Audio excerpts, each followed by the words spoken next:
Este programa explora os mistérios da Bíblia de vários pontos de vista históricos e teológicos que são discutidos há séculos.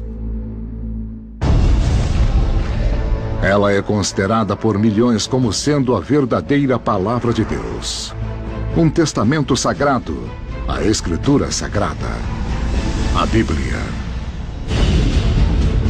Há séculos, homens e mulheres discutem seu significado, suas lições e sua precisão histórica.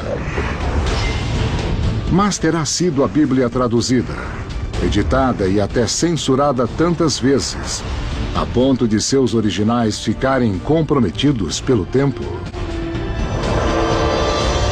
Tem gente que diz, foi o que Deus disse, vou praticar e pronto, está na Bíblia. A Bíblia pode ter inspiração divina, mas há toques humanos por toda parte. É muito perigoso usar a Bíblia como prova de qualquer coisa. Realmente não sabemos quem agrupou ou montou o Novo Testamento. É um dos livros mais importantes jamais escritos. Seu conteúdo vem sendo estudado, discutido e meditado há milhares de anos. Mas conterá a Bíblia também segredos, profecias secretas, caracteres secretos, textos secretos. Agora, pela primeira vez, uma extraordinária série vai questionar tudo o que pensamos, tudo o que sabemos e tudo o que acreditamos sobre a Bíblia.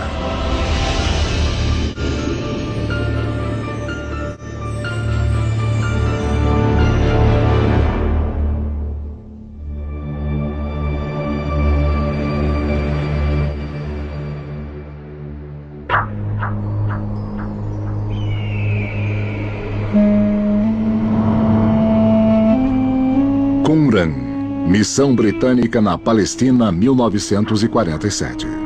Inúmeras cavernas antigas pontuam as áridas colinas a 2 quilômetros do Mar Morto. Um pastor beduíno tropeça em uma caverna e descobre uma coleção de antigos jarros de argila e, com ela, 7 rolos de pergaminho escritos à mão. Manuscritos do Mar Morto, descoberta fabulosa. Uma vez examinados, os pergaminhos revelaram algo de importância não só histórica, mas de grandes consequências religiosas. Porque ali, escritos em frágeis pergaminhos e papiros, estava a versão mais antiga, e talvez mais exata, do que se chama universalmente de Velho Testamento da Bíblia. A descoberta arqueológica mais significativa do século XX, aliás, da Era Moderna, foram os pergaminhos do Mar Morto. Há livros escritos por hebreus que viveram na mesma época e nos mesmos lugares que o próprio Jesus. Com a descoberta dos pergaminhos do Mar Morto, os estudiosos puderam ver textos bíblicos, textos manuscritos, que eram 1000 anos mais antigos do que os textos mais antigos que tínhamos.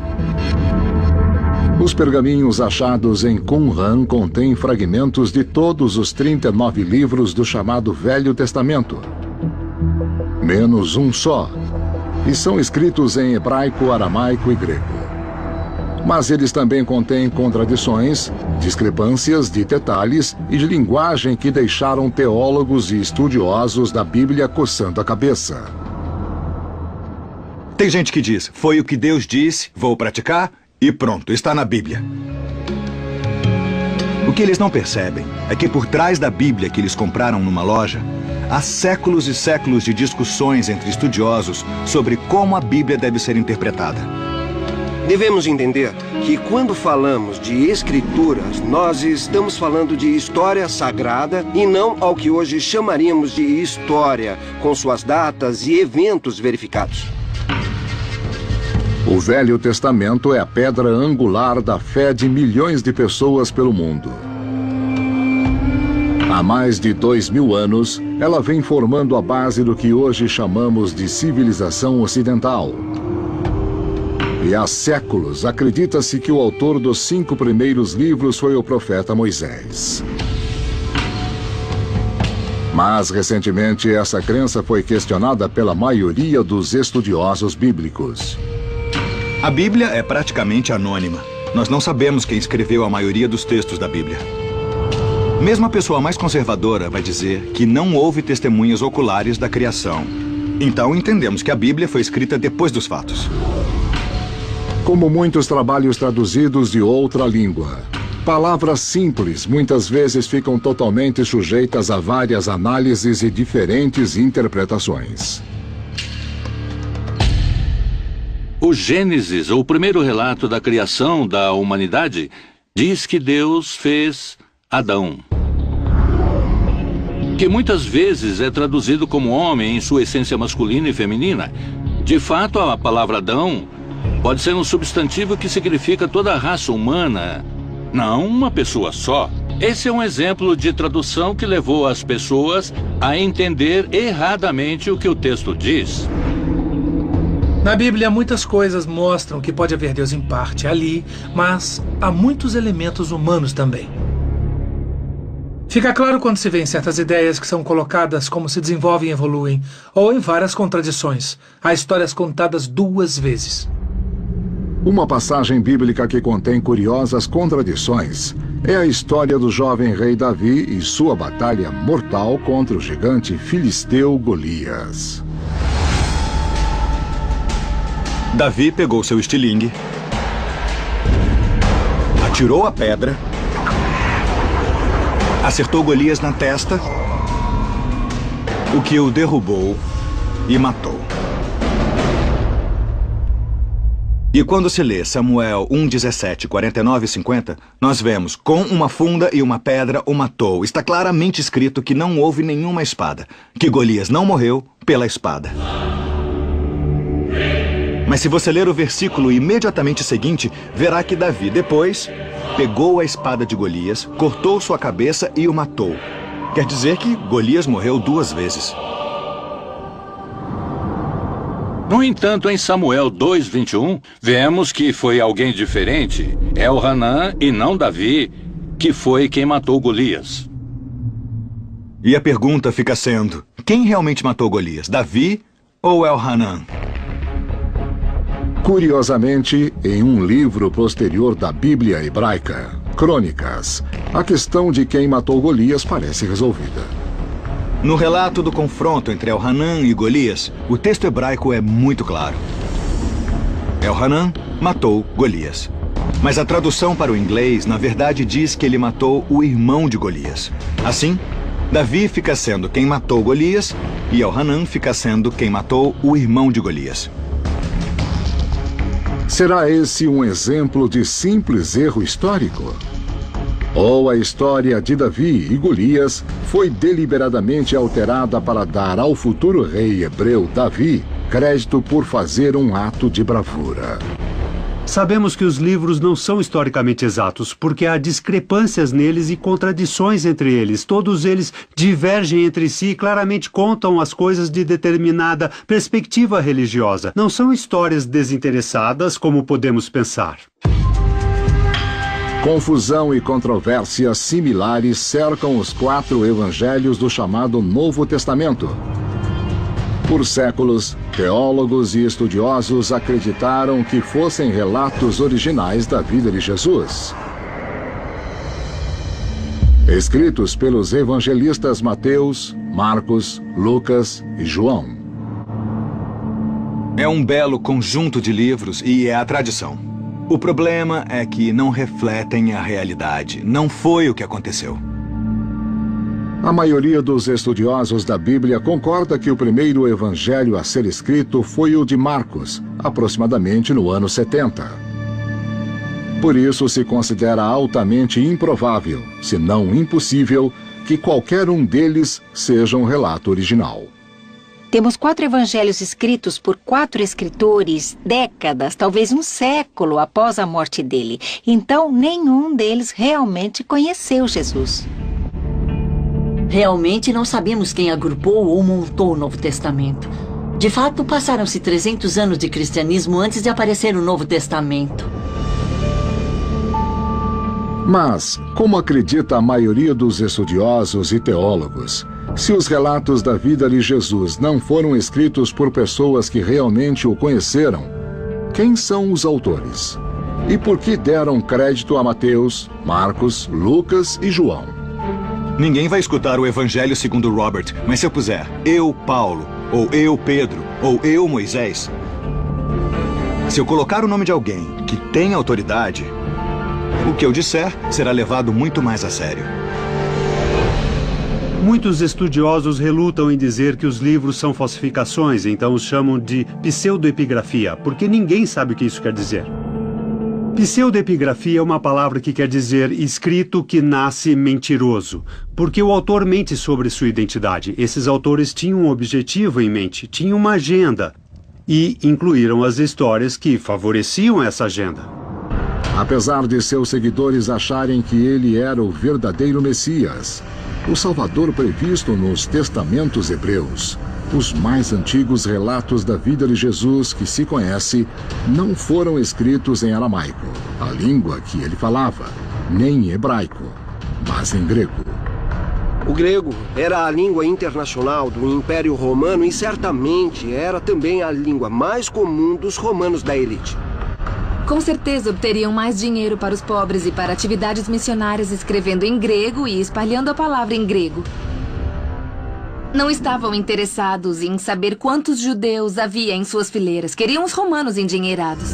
Constantino levou o crédito porque disse: olha, eu não quero saber em quem vocês acreditam, mas me deem uma Bíblia para eu dizer às pessoas em quem nós acreditamos. Então existe toda essa mistura de crença religiosa e controle político. Um imperador autor da Bíblia? Será a Bíblia Sagrada realmente a palavra de um Deus tão poderoso? Ou uma coleção de textos escritos por um grupo de homens anônimos? Para a resposta, será necessário examinar os textos religiosos mais de perto e procurar a verdade que está escondida atrás das palavras sagradas.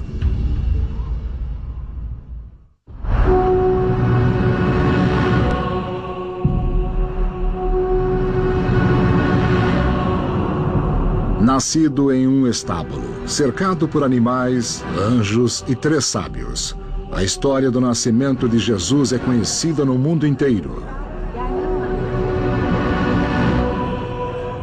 Mas, no entender de muitos religiosos e estudiosos da Bíblia, a história por trás dos relatos da natividade é bem diferente. Muita coisa que as pessoas assumem que estão na Bíblia são tradições cristãs que apareceram depois, como, por exemplo, que havia 3 sábios com Jesus. Uma das concepções errôneas diz respeito ao presépio, às coisas e pessoas que estão presentes no presépio, as ovelhas, o estábulo, os reis e os anjos, Maria e José e o bebê Jesus. Achamos que tudo está escrito em algum lugar da Bíblia. Há anjos e um estábulo e animais e pastores em Lucas. Mas em Mateus, Jesus parece ter nascido numa casa normal e os sábios o visitaram em casa. São pura ficção. Mas temos que entender uma coisa muito importante. Para os antigos escritores, para os evangelistas, era perfeitamente aceitável escrever histórias de deuses e deusas. Em tais histórias, podemos verificar que os fundamentos eram geral e universalmente vistos como não verdadeiros, mas cuja verdade subjacente era vista como eternamente verdadeira. Se tais detalhes foram confundidos, por que misturaram os relatos? Pode ser, como creem certos estudiosos, que erros de tradução através dos séculos tenham levado a erros na interpretação de dados-chave do nascimento de Jesus? Os cristãos dizem que Jesus nasceu de uma virgem. E isso vem de um texto profético, o livro de Isaías, capítulo 7. A palavra usada no texto hebraico para se referir a essa jovem é Alma, que basicamente significa uma jovem que chegou à idade de se casar. Mas a tradução do hebraico para o grego foi virgem. E assim foi entendido por Mateus e Lucas. Foi uma espécie de lampejo. E disseram que foi um milagre. A mãe era virgem. Aí nasceu uma tradução diferente. O leitor recebeu a tradução de um texto com palavras de significado ligeiramente diferente da língua original. A Bíblia pode ter inspiração divina, mas há toques humanos por toda a parte. Isso somado ao surgimento do que depois veio a ser uma cultura religiosa misógina, começou a valer a ideia de que Jesus nasceu de uma virgem. Mas é um erro de tradução na base. Erro de tradução? Será possível que as histórias de Jesus, como tantas da Bíblia, foram tão contadas e recontadas, tão traduzidas e retraduzidas tantas vezes, que sua exatidão histórica se tornou confusa, perdida no tempo? Os textos bíblicos foram escritos em hebraico, ou em aramaico, ou em grego. Mas cada tradução é uma interpretação. Segundo muitos estudiosos da Bíblia, traduções imprecisas são culpadas apenas em parte. Também apontam para o fato de que o Novo Testamento não foi escrito em pergaminho, mas em páginas individuais chamadas códices. Ao longo da história da cristandade, vemos que cristãos adoram novidades tecnológicas. Foram os primeiros a adotar os códices, um livro com páginas. E isso se deve à maneira com que os cristãos leem a Bíblia, que é podendo comparar passagens. E o melhor modo de fazer isso é segurar com o dedo uma parte do livro e consultar outra. Foram pioneiros do hyperlink. Uma das razões, creio, pelas quais os cristãos preferiam códices é que, assim, tinham uma distinção física entre eles e as pessoas que usavam outras formas de livros para textos sagrados. Cristãos usavam códices, judeus rolos de pergaminho.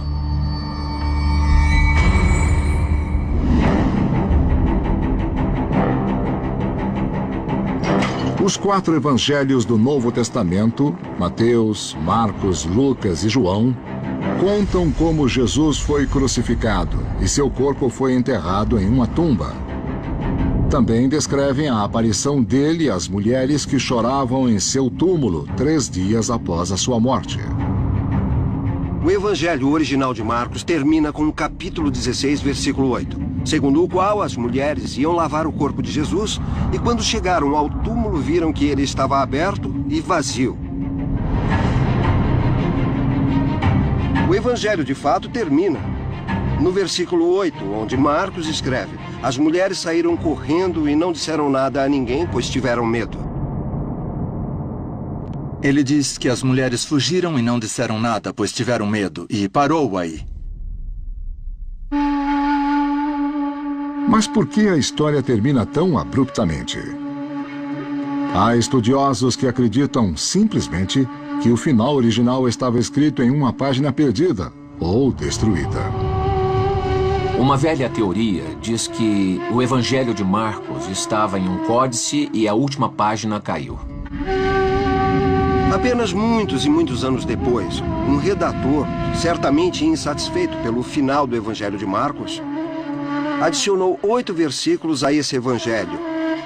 É ali naquele ponto que a ressurreição aparece. Então, os primeiros escribas de Marcos adicionaram finais novos. E um deles se tornou muito popular, o que estamos habituados a ver hoje. Podemos dizer que a história da ressurreição apareceu como uma história literária interessante, em parte, porque as pessoas estavam insatisfeitas com o final de Marcos. É mesmo possível que a história da divina ressurreição de Jesus, um dos dogmas mais importantes do cristianismo, seja consequência da falta de uma página? Muitos estudiosos acreditam agora que, à medida que o cristianismo se tornou mais popular e poderoso, tornou-se prática corrente editar o Novo Testamento de modo a endossar a evolução das crenças religiosas. Mas alterar deliberadamente a Bíblia podia ter consequências mortais, em especial se a mudança entrasse em conflito com o pensamento tradicional ou com agendas políticas. Em 1604, o rei James I reuniu um grupo de 47 estudiosos para trabalhar em outra tradução da Bíblia para o inglês. A versão do rei James. Mas essa também teve sua cota de controvérsias. Há um exemplo muito famoso dos problemas que há com a tradução do rei James. Uma das passagens mais conhecidas dos evangelhos é a história de Jesus e da mulher apanhada em adultério. João capítulo 7 e 8. No Evangelho de João há uma história encantadora, onde escribas e fariseus levaram a Jesus uma mulher que apanharam em flagrante adultério. Eles iam apedrejá-la, que era a punição para adultério. Mas Jesus disse: quem não tiver pecado, atire a primeira pedra. É uma bela história sobre Jesus, está em todos os filmes que já fizeram em Hollywood. Mas não estava nos originais do Novo Testamento. Foi acrescentada depois por escritores posteriores. Não estava nos manuscritos originais. Os tradutores do rei James não tiveram acesso a esses manuscritos. Traduziram a história, colocaram em João capítulo 7 e 8, apesar de não estarem nos originais. Era uma história tradicional que as pessoas contavam sobre Jesus, mas não estava no Evangelho de João. Provavelmente, a história nem aconteceu.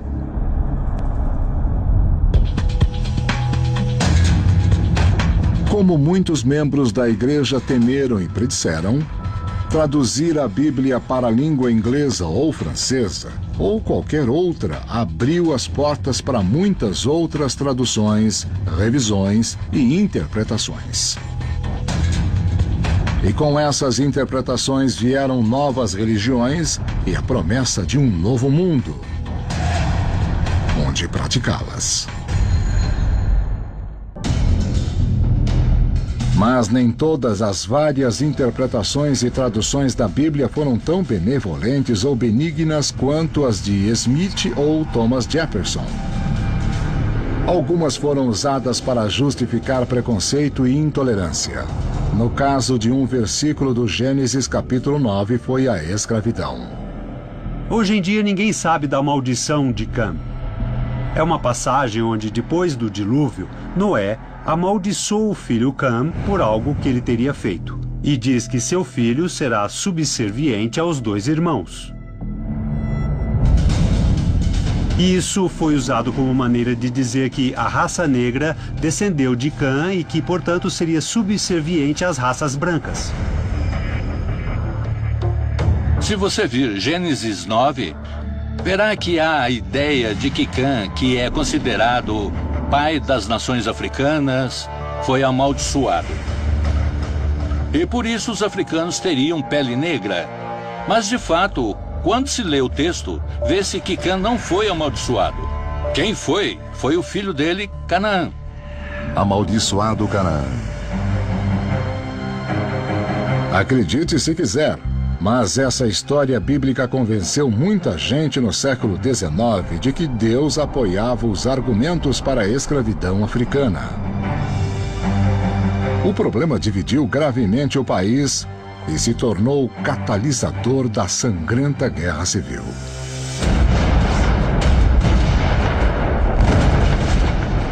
A Guerra Civil dá um exemplo muito interessante para os americanos.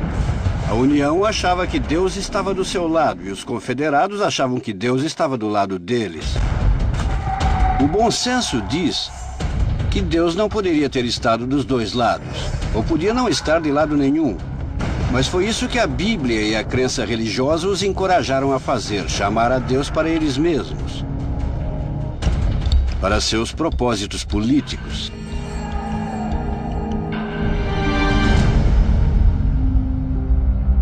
Dizer que certo texto bíblico suporta certa decisão política é um equívoco dos dias de hoje que mistura postura política e texto bíblico.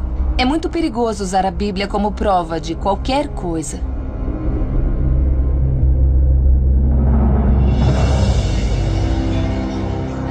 Através dos séculos, a Bíblia foi aparada, cortada, embelezada, traduzida e, dizem alguns, mitologizada. a Bíblia. Todos os anos, as vendas globais desse livro de 2000 anos excedem a 100 milhões de cópias. Mas as Bíblias não são todas iguais. A diferença mais óbvia, claro, é que o judaísmo só reconhece o que os cristãos chamam de Velho Testamento.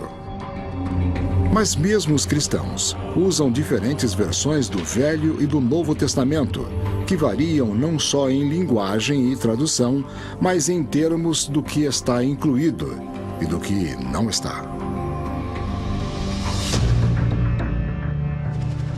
Por exemplo, a maioria das Bíblias protestantes, incluindo a versão do Rei James, contém 66 livros. A Bíblia Católica contém 73. Mas a Bíblia da Igreja Ortodoxa Etíope, uma denominação cristã com 45 milhões de seguidores na África, tem 81. Um dos segredos do antigo cristianismo é que diferentes grupos étnicos e religiosos usavam diferentes Bíblias. Há grupos como os coptas ou da Igreja Etíope que adotam certos livros, enquanto outros grupos não. Não devemos só perguntar qual versão da Bíblia é a correta, mas qual coleção de livros da Bíblia é a correta. Para ser incluído numa versão oficial da Bíblia, ou canone, um livro deve ser considerado como de inspiração divina, a palavra de Deus. Mas quem decide isso?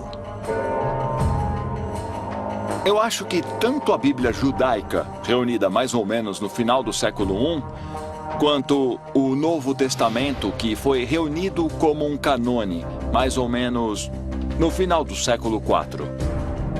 Mas assim que as Bíblias surgiram em linguagem vernacular, logo alguém no púlpito ou na academia saiu dizendo o que a Bíblia devia conter.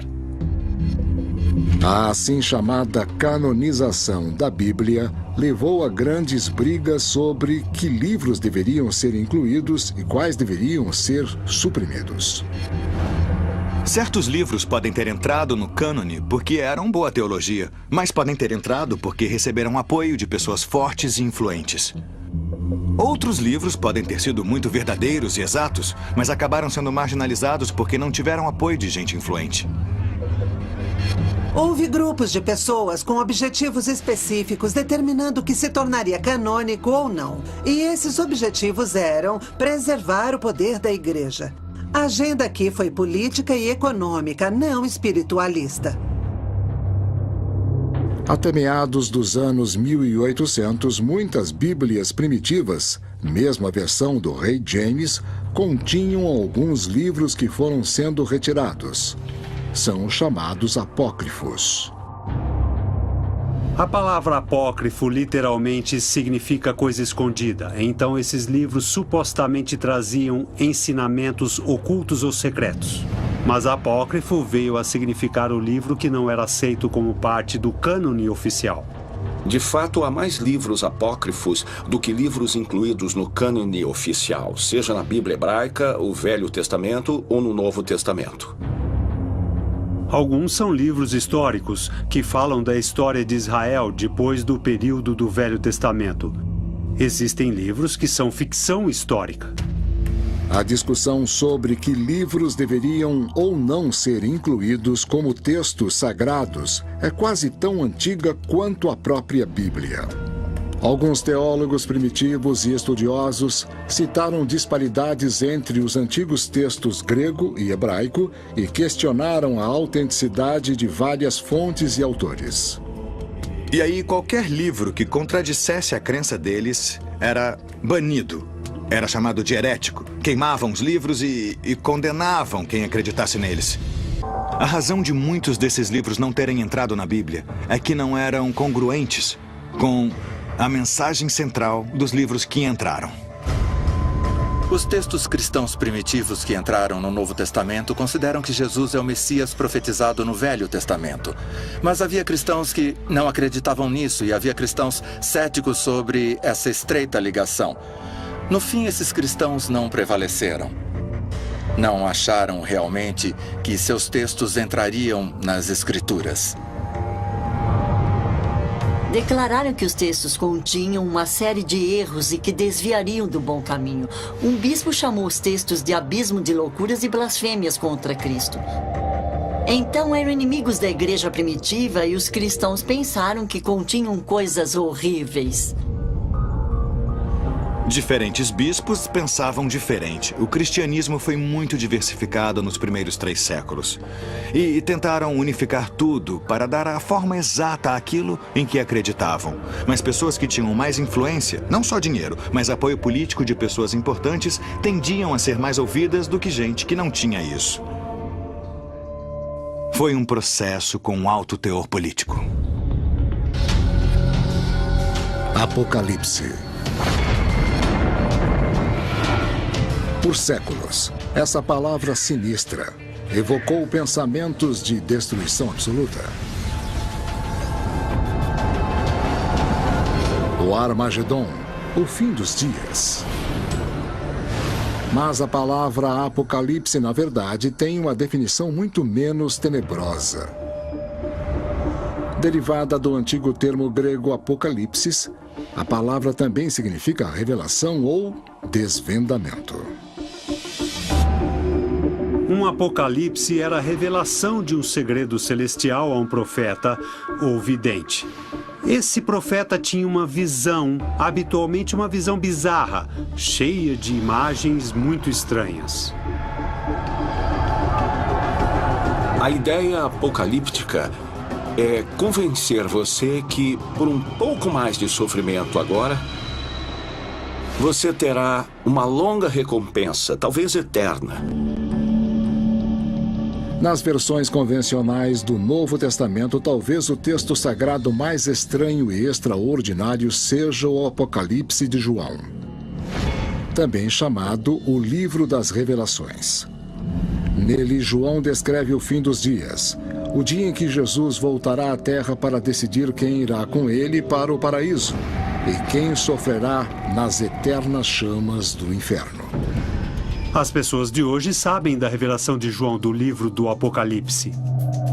O que as pessoas não sabem é que esse livro quase não entrou no Novo Testamento.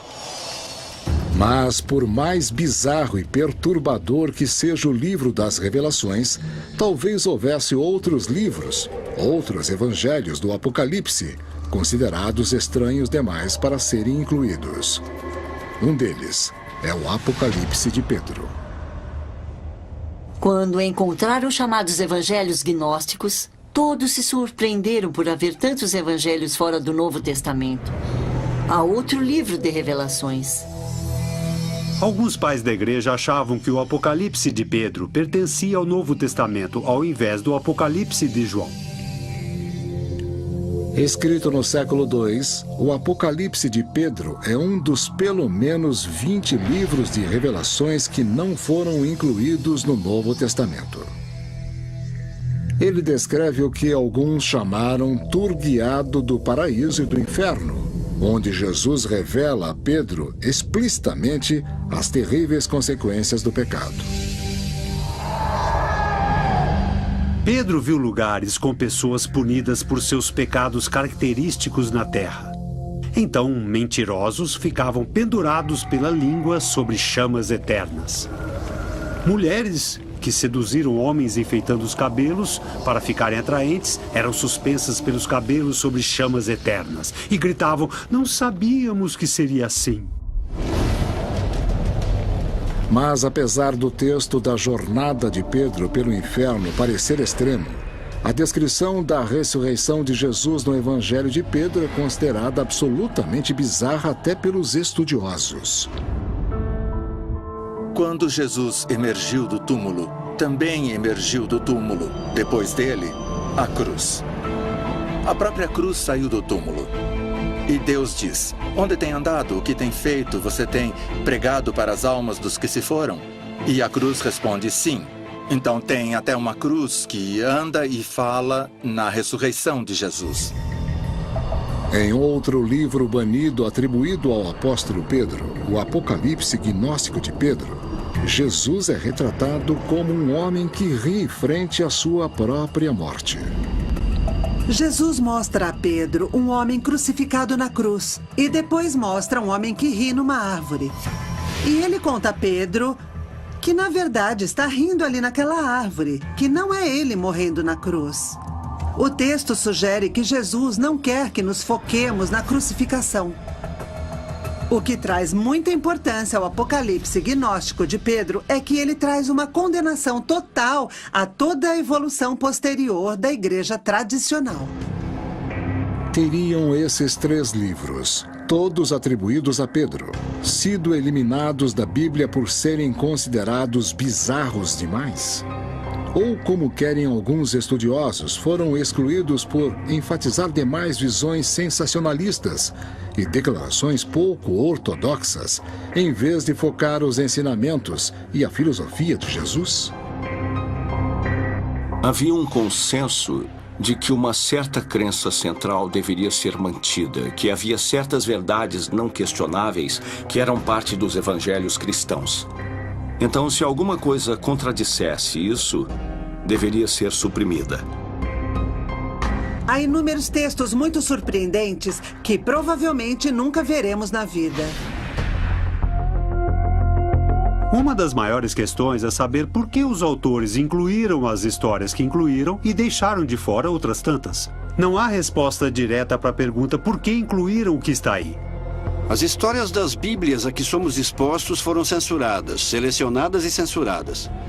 As passagens mais perturbadoras, instigantes e provocativas ficaram de fora.